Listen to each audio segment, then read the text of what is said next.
Bonjour à toutes et à tous, ici Hélène de l'Étoile éveillée. J'espère que vous vous portez bien. Je suis ravie de vous retrouver pour parler de cette fameuse nouvelle lune en Bélier qui aura lieu le mardi 21 mars 2023 à 18h24 heure de Paris. Alors, je le rappelle à chaque fois, qu'il y a une nouvelle lune. La nouvelle lune, c'est toujours la conjonction exacte, donc sur le même degré, du Soleil et de la Lune que vous voyez ici. Alors, pour cette année, ce sera particulièrement marquant parce que cette nouvelle lune, comme vous le voyez, elle se passe sur le degré 0 du Bélier. Et le degré 0 du Bélier, en astrologie tropicale, c'est considéré vraiment comme le premier degré du zodiaque. Donc il y a déjà cet aspect de renouveau qui est vraiment très, très puissant ici. On est sur une nouvelle lune, donc le début aussi d'un cycle lunaire. Il y a cette impression en fait, que l'année 2023 commence vraiment à partir de cette nouvelle lune, donc à partir du 21 mars. Et ce sont vraiment des énergies, très puissantes parce que vous savez, l'équinoxe de printemps se passe du coup juste à ce moment-là aussi. Donc c'est pour ça que les énergies de renouveau, sont, particulièrement, fortes et c'est d'autant plus le cas, avec, le fameux degré Sabian que l'on va voir tout de suite. Et à 0 degré du Bélier, nous avons une naïade émerge de l'océan, un dauphin l'embrasse.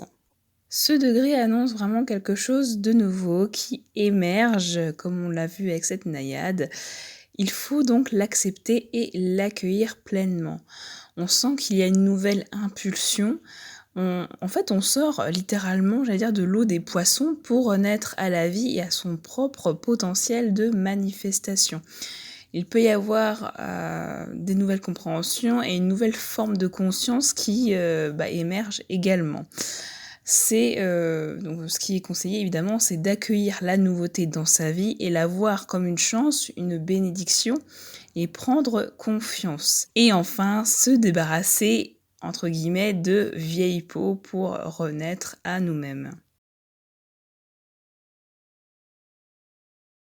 Et maintenant, on va parler du signe du Bélier, le premier signe du zodiaque. C'est un signe, le Bélier, d'élément feu et à mode cardinal, hein, vu qu'il débute la saison du printemps. Et il faut savoir que le Bélier est gouverné par la planète Mars. Mars, dans la mythologie romaine, c'est le dieu de la guerre.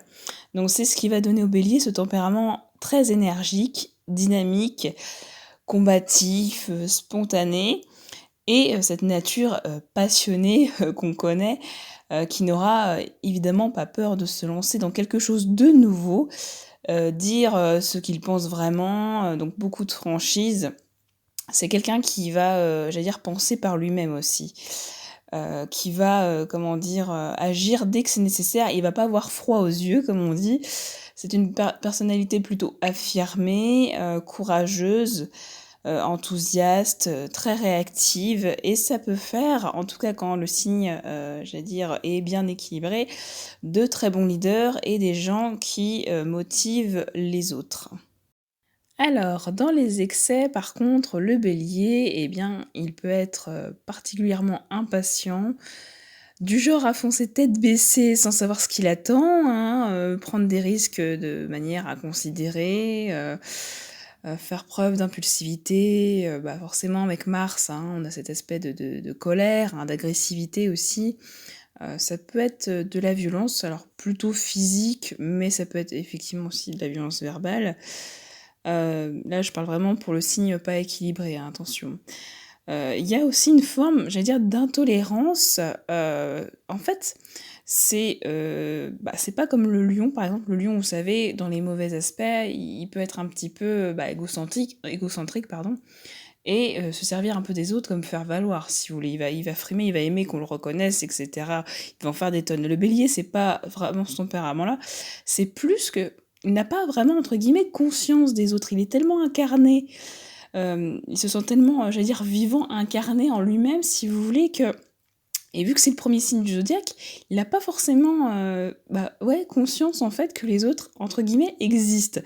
Voilà, bon, c'est une image, hein, Mais bon, c'est vrai que ça peut être aussi des personnes, têtues, alors qui peuvent très, très vite s'emballer, s'enflammer, ça peut être des mais alors, par contre, ça peut aussi très bien, très vite retomber, hein, ce genre de choses. C'est des gens qui peuvent être aussi sans arrêt dans le faire et pas dans l'être. Voilà, ils tout ce qui est, ressentir les émotions, c'est pas leur truc, hein. Donc on l'a dit, ça peut être évidemment des personnes un peu insouciantes, qui en fait, qui méprisent les risques, quoi, et les lois, parfois, qui peuvent, sans, le vouloir, des fois, bah, être blessants, heurtants, en fait, c'est vraiment, un signe qui a besoin d'intensité, qui a besoin de se sentir exister. Donc ça peut enfin, en tout cas, quand c'est toujours pareil dans le cas de déséquilibre, ce sont des personnes qui peuvent en fait, se «noyer» entre guillemets, dans le sport, qui peuvent être, j'allais dire même addicts au sexe, par exemple. Voilà, ça peut prendre différents cas de figure. Alors, comme on l'a vu, Mars, c'est la planète qui gouverne le signe des Béliers. Et ce qu'il y a de très pertinent ici, c'est que Mars, justement, vous le voyez ici, il est à 28 degrés dans le signe des Gémeaux et il se retrouve en carré à cette nouvelle lune. Alors, je vous rappelle qu'il était déjà en T carré, du coup, à la dernière pleine lune. Et là, on a du coup toujours, j'allais dire, peut y avoir toujours un petit peu d'irritabilité, de nervosité, parce qu'on sait que Mars, hein, de manière, j'allais dire, dissonante, il va exprimer une énergie d'action un petit peu, bah, un peu incontrôlée, quelque chose de pas équilibré du tout, hein. Donc quelque chose, voilà, de l'ordre même de l'impatience peut-être, il y a toujours peut-être un petit peu de tension, un petit peu de susceptibilité, surtout, voilà, surtout avec la lune, hein. Aussi, on sait que la lune, c'est le côté lunatique, donc il peut y avoir ce côté-là. Ça peut être aussi bah, ouais, une difficulté, en fait, à se mettre aussi en action tout simplement, un sentiment peut-être d'impuissance parce que Mars, voilà, on dit, voilà, c'est la colère et cetera dans les mauvais aspects, mais c'est aussi le la ça peut être aussi l'énergie, en fait, j'allais dire un peu refoulée, le la une personne qui, au contraire, ne peut ne pas du tout agir et voilà. Et on sait qu'il y a toujours aussi ce fond, j'allais dire, d'incertitude, de questionnement parce que, on a toujours, vous voyez, ce, carré aussi, à, Neptune. Alors Neptune, vous le savez, hein, c'est cette énergie un petit peu, donc c'est évidemment lié à l'émotionnel, hein, mais je vous l'ai dit, Neptune, hein, c'est le dieu des océans, donc cette espèce d'océan infini, c'est cette espèce de brouillard, de flou finalement, on ne sait pas trop où on va. Ça, on voit que c'est toujours présent quand même, mais j'ai envie de dire petit à petit, j'allais dire le brouillard se lève quand même. Déjà parce que ces aspects de carré, ils ne vont pas perdurer dans le temps, hein, ça va me dire, l'espace de quelques jours. Mais, ce qu'on, a d'ultra positif ici, c'est ce trigone que forme, de ce fait Mars à Saturne qui, on l'a vu la dernière fois, est rentré dans le signe des Poissons. Et Saturne, vous savez, c'est la planète des Capricornes, planète, d'ancrage, très pragmatique, planète aussi, j'allais dire, de maturité, de stabilité, mais aussi de cadre. Il y a aussi cette notion de dire: «Voilà, maintenant je vais agir et je sais ce que j'ai à faire». Il y a cette notion de responsabilité aussi, hein, parce que c'est quand même la planète des comme je vous l'ai dit, la planète des Capricornes. On est vraiment dans cet esprit-là, on assume, j'allais dire, on assume ce qu'on fait et on est motivé parce que, bah, là l'énergie, du coup de Mars est très, j'allais dire très très harmonieuse donc là on a cette volonté d'agir, d'entreprendre des choses et beh, d'entreprendre des choses, pas comme ça à la va-vite, mais vraiment, vraiment sur le long terme donc ça peut aussi mener à des engagements donc ça peut être des engagements, j'allais dire formels, donc signature de contrat et cetera, mais ça peut être aussi, par exemple dans une relation, voilà, au niveau associatif, on peut se dire: «Tiens, j'ai envie de faire ça maintenant», mais c'est pas juste le fait de dire: «Voilà, j'ai envie, je vais me lancer comme ça». C'est quelque chose qui a été normalement mûrement réfléchi parce que Saturne, il y a quand même ce côté aussi un petit peu ermite, j'ai envie de dire, où il y a eu cette prise de recul sur les choses et on sait en fait, voilà, on a eu l'expérience, on en a tiré quelque chose et on se dit: «Maintenant, voilà, je sais comment je vais faire, il y a peut-être ça à modifier. Maintenant je suis prêt, je suis sûr de ce que je fais». Il y a cette espèce de côté, je veux dire tout simplement adulte en fait, dans ce qu'on est prêt, à mener et voilà, ce qu'on est prêt tout simplement, en fait, à entreprendre, dans notre vie, de tous les jours. Alors évidemment, en fonction de chaque personne, ça ne tombera pas dans les mêmes maisons. Donc voilà, ça peut être effectivement au niveau du travail, au niveau de la relation, amoureuse, même du côté, j'allais dire, tout ce qui est associatif, au niveau des loisirs. Voilà, ça peut être vraiment, très variable effectivement en fonction de chacun. Mais du coup, ça va donner une espèce j'allais dire de contenance quand même.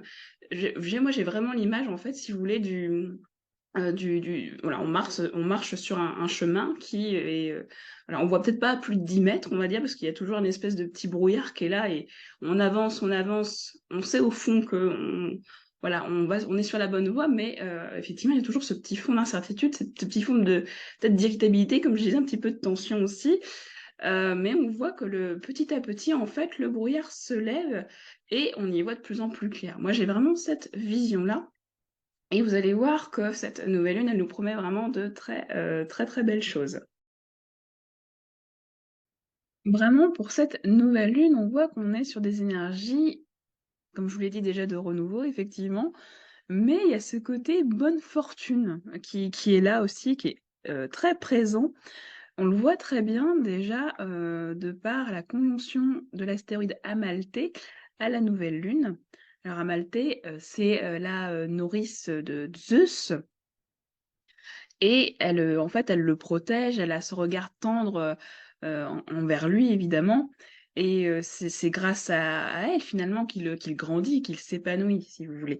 Donc il y a vraiment cette dimension déjà avec Amalthée d'amour pur, désintéressé et vraiment de quelque chose de j'allais dire de vraiment, bah, de bénéfique en fait, hein, quelque chose qui nous veut que du bien. Déjà rien qu'avec ça, bon ça promet, j'ai envie de dire. Mais en plus, vous voyez ici, on a, donc conjoint à Mercure toujours en Bélier, hein, on a, l'astéroïde Tyché. Alors Tyché, alors je sais pas si c'est la bonne prononciation, si on dit, Tyché, Tyché, bon, je préfère dire Tyché à titre personnel.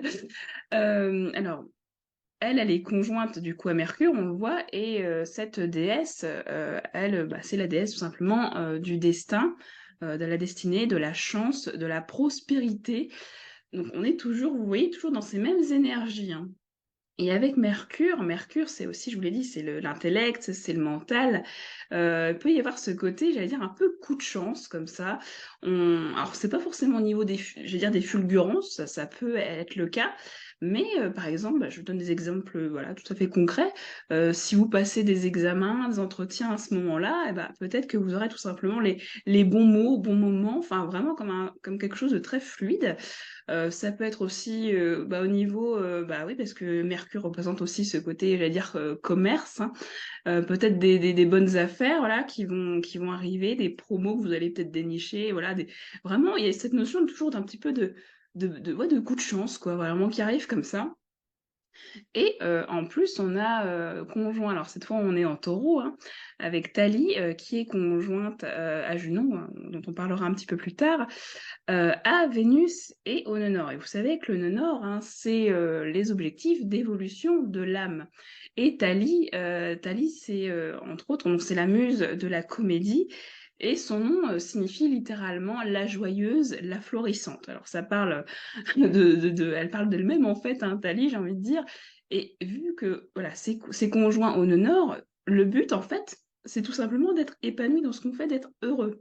Alors voilà, j'ai envie de dire, encore plus parlant que ça, on peut se dire non, il n'y a pas. Bah si, il y a encore finalement, avec tout simplement l'aspect donc voilà de l'astéroïde Fortuna, en plus qui est en Sagittaire. Sagittaire, vous savez, c'est déjà le signe qui est gouverné par Jupiter, et Jupiter, entre autres, hein, évidemment, la planète de la chance. Voilà, on peut dire ça comme ça. Après, tout dépend évidemment de comment c'est aspecté, mais vu qu'il n'y a aucun aspect dissonant, on sait vraiment qu'on est sur des aspects, du coup, bah, voilà, de bonne fortune, on va dire. Et Fortuna, tout simplement, c'est la version romaine de Tyché qu'on a vu juste avant ici. Donc, en plus en trigone, donc aspect harmonieux à Jupiter, qui est toujours aussi bah, en Bélier. Jupiter, comme je vous l'ai dit, hein, c'est aussi la planète de l'abondance, hein, donc c'est l'optimisme, c'est aussi celui qui va décupler tout ce qui touche. Et là, bon, en l'occurrence, il touche que Fortuna, en tout cas, dans l'analyse de cette nouvelle lune.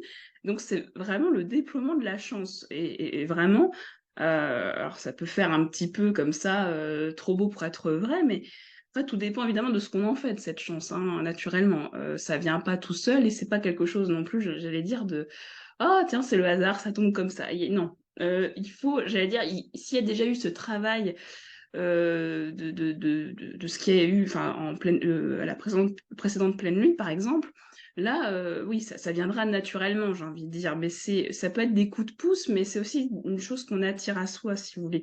Si vous ne faites pas, entre guillemets, des choses, j'allais dire, juste pour vous ou pour les autres, hein, par exemple, évidemment, la chance, bon, bah, il n'y en aura peut-être pas vraiment, j'ai envie de dire. Tout dépend effectivement de comment, j'allais dire, on l'utilise, cette chance. Voilà, si c'est à des fins justes, désintéressées, comme on l'a vu aussi avec Amalthée, ou si c'est voilà, pour des choses, ouais, qui ne correspondent peut-être pas. Voilà, peut-être que là, évidemment, la donne sera un petit peu différente.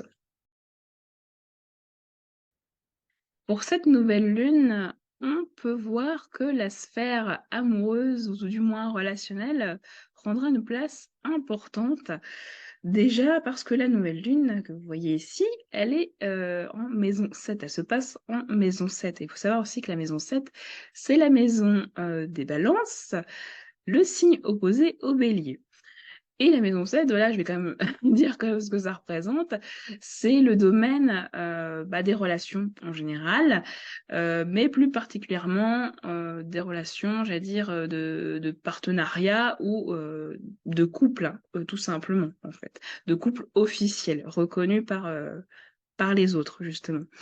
Donc il y a effectivement cet aspect-là et on sait que, bah, la, planète qui gouverne les Balances, hein, c'est Vénus. Et Vénus, où est-elle? Elle est, comme on l'a vu, conjointe au nœud nord, en Taureau, à Junon et à Thalie.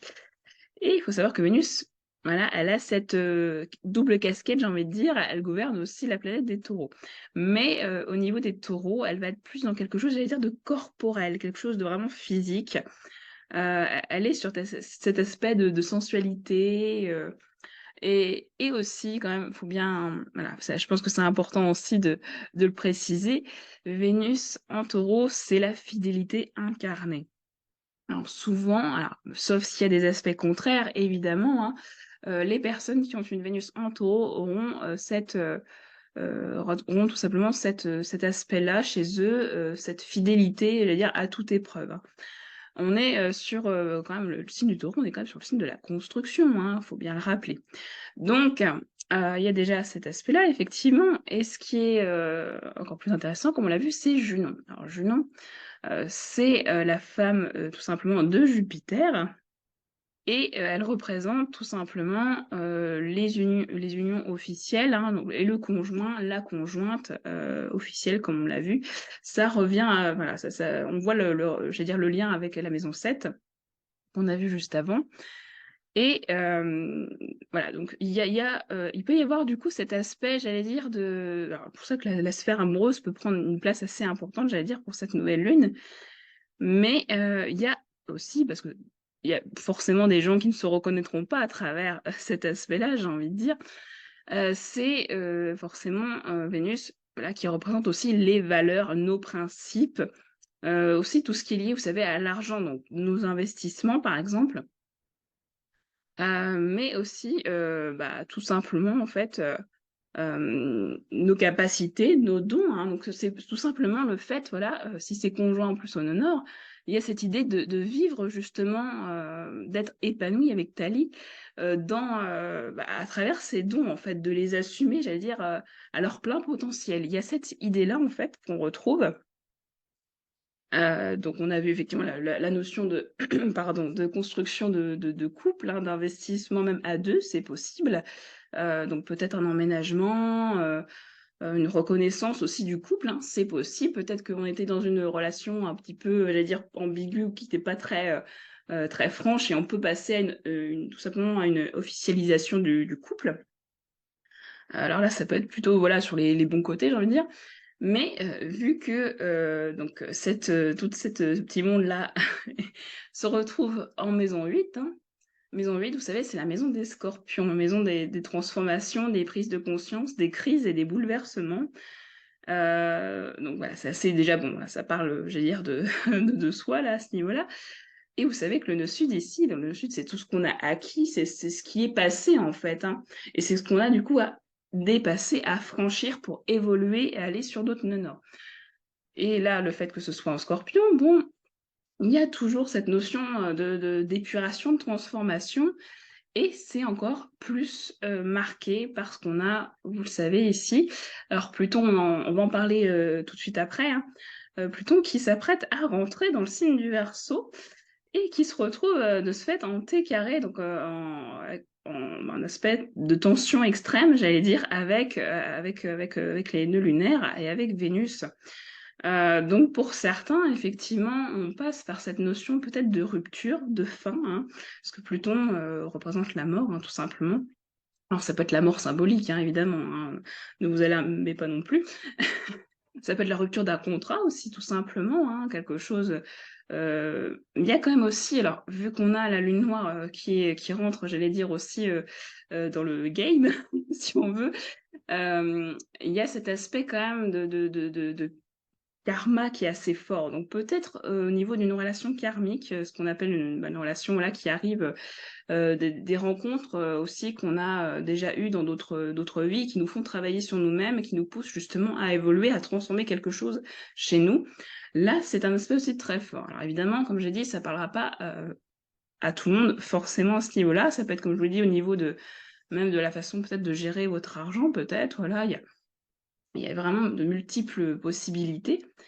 Et je ne sais pas trop le dire, mais c'est vrai que il peut y avoir aussi ce côté un petit peu, vous savez, la relation un peu illégitime hein, aussi derrière, parce que Vénus, c'est l'archétype de la maîtresse, et Junon, c'est la conjointe officielle. Évidemment, ça marche aussi pour l'amant éventuel, hein.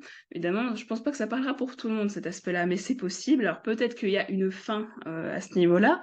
Peut-être qu'enfin on reconnaît je veux dire, la personne qui était un petit peu dans l'ombre, donc la maîtresse ou l'amant, et que on évince la relation, le couple qu'on formait peut-être avec son épouse ou son conjoint, voilà, peu importe. Il y a peut-être voilà, il y a peut-être cette notion-là. Alors évidemment, ça parlera pas à tout le monde. C'est vraiment du cas par cas. Après, il faut voir aussi dans quelle maison chez vous ça tombe. Puis par rapport à votre situation personnelle, hein, tout simplement, parce qu'évidemment, on vit pas tous les mêmes choses en même temps, évidemment. Et par contre, autre aspect, par contre, là, on va revenir sur quelque chose d'un petit peu plus, j'allais dire, positif, quelque chose d'un peu plus lumineux. C'est vrai qu'on a, de ce fait, on a Mercure aussi qui est conjoint, hein, aussi à cette nouvelle lune. Donc Mercure, vous savez, c'est l'intellect, c'est les pensées, c'est le mental, c'est la communication, les échanges. Et voilà, donc on l'a vu, il est en maison 7 aussi. Donc il y a ce rapport d'égal à égal, si vous voulez. Ça peut être aussi le fait de alors avec le bélier, hein, c'est ça où c'est là où je trouve que c'est très beau parce qu'il y a cet équilibre justement entre le bélier, la balance, hein, finalement, avec la maison 7. On arrive enfin peut-être à prendre une décision franche, mais toujours dans cette idée, j'allais dire, d'arrangement, peut-être, de compromis, donc avec ce qu'on a vu peut-être avant, peut-être la fin ou peut-être le progrès, j'allais dire, d'une relation, peu importe. Voilà, ça peut être aussi au niveau, comme je l'ai dit, ça peut être aussi au niveau financier ou matériel, voilà. Ben, vous verrez effectivement en fonction de votre situation. Mais là, on voit, voilà, il y a quelque chose quand même, il peut y avoir de discussion, un échange, comme je vous dis, très sain, voilà. Et il y a ce côté, comme on l'a vu avec Tiché, très coup de chance.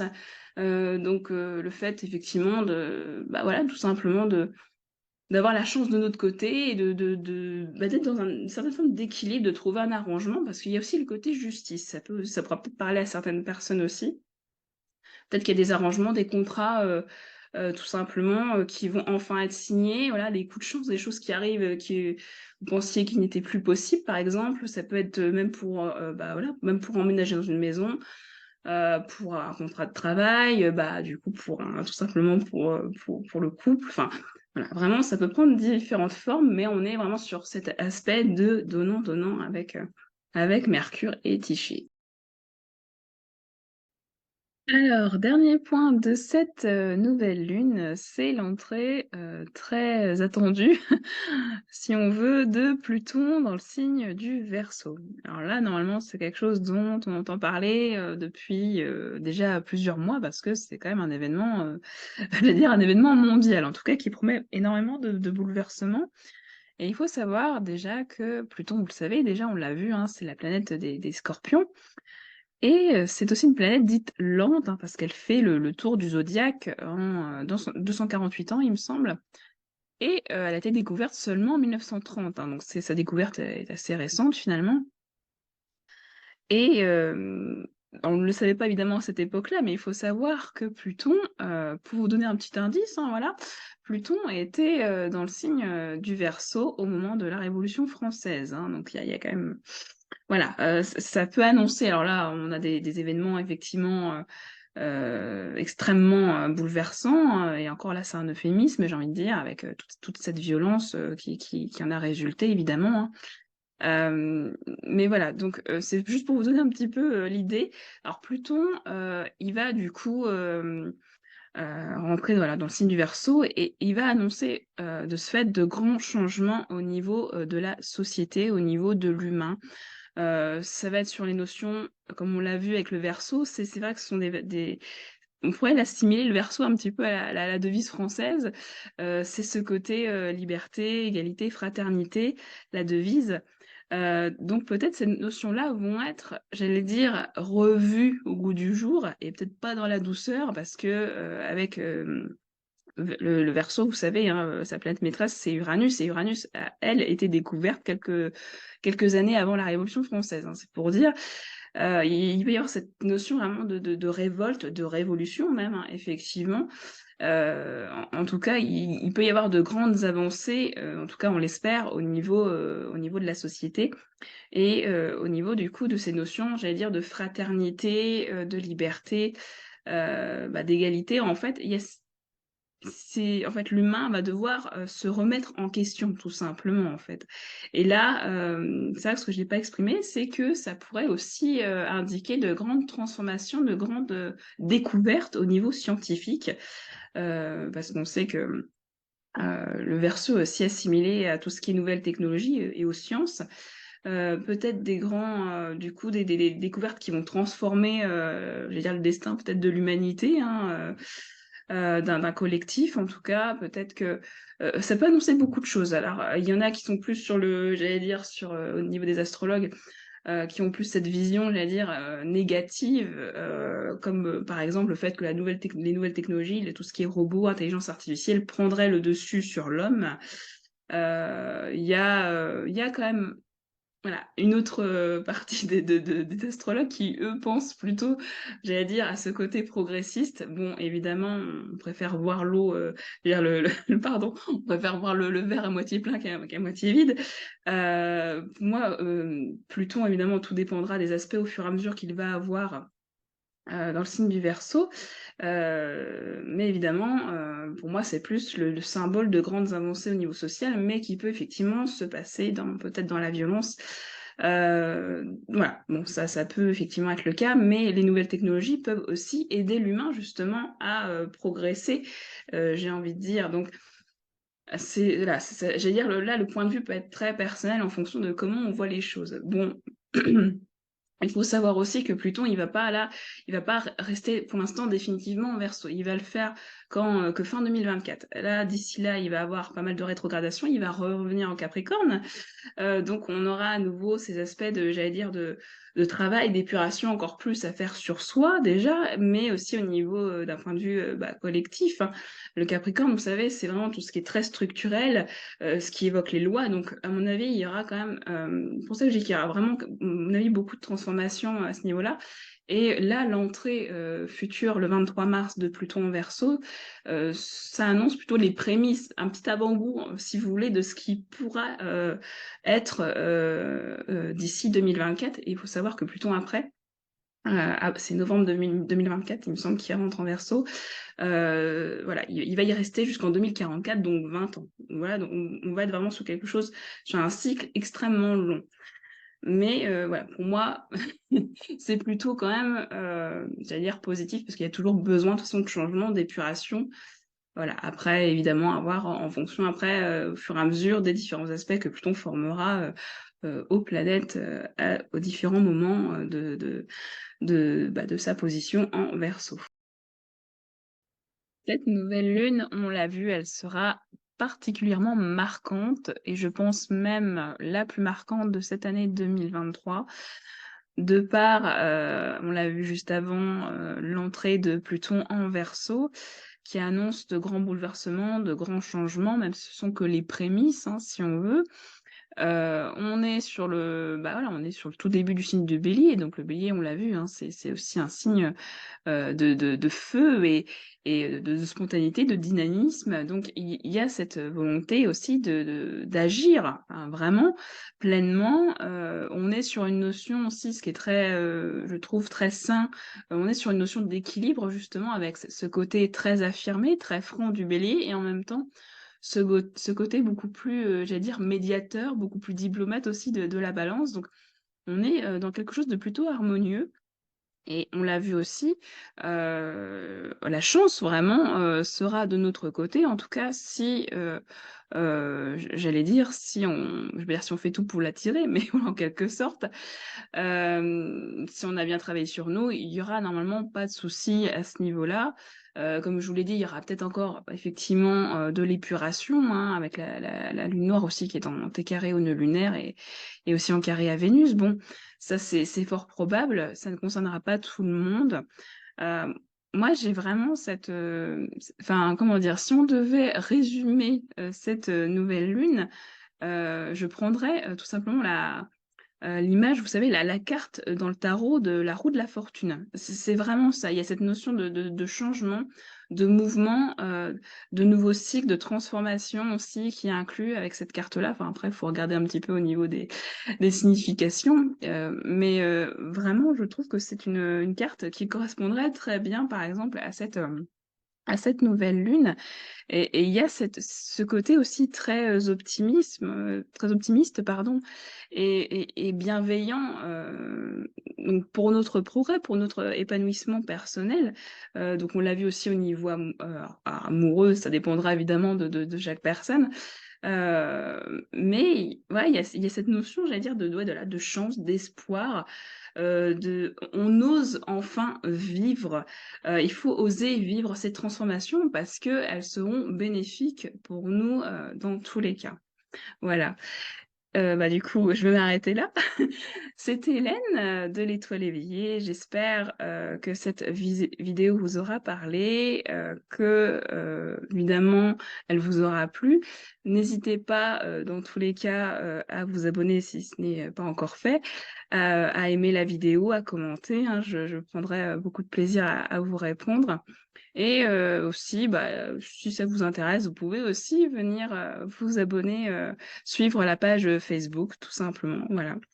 Donc je vous souhaite, de passer une nouvelle lune en Bélier, alors aussi paisible, peut-être pas qu'elle sera paisible, mais je pense qu'elle sera a annonciatrice, prometteuse de beaucoup de choses, bénéfiques, pour vous. En tout cas, je l'espère et je vous dis à bientôt pour de prochaines vidéos.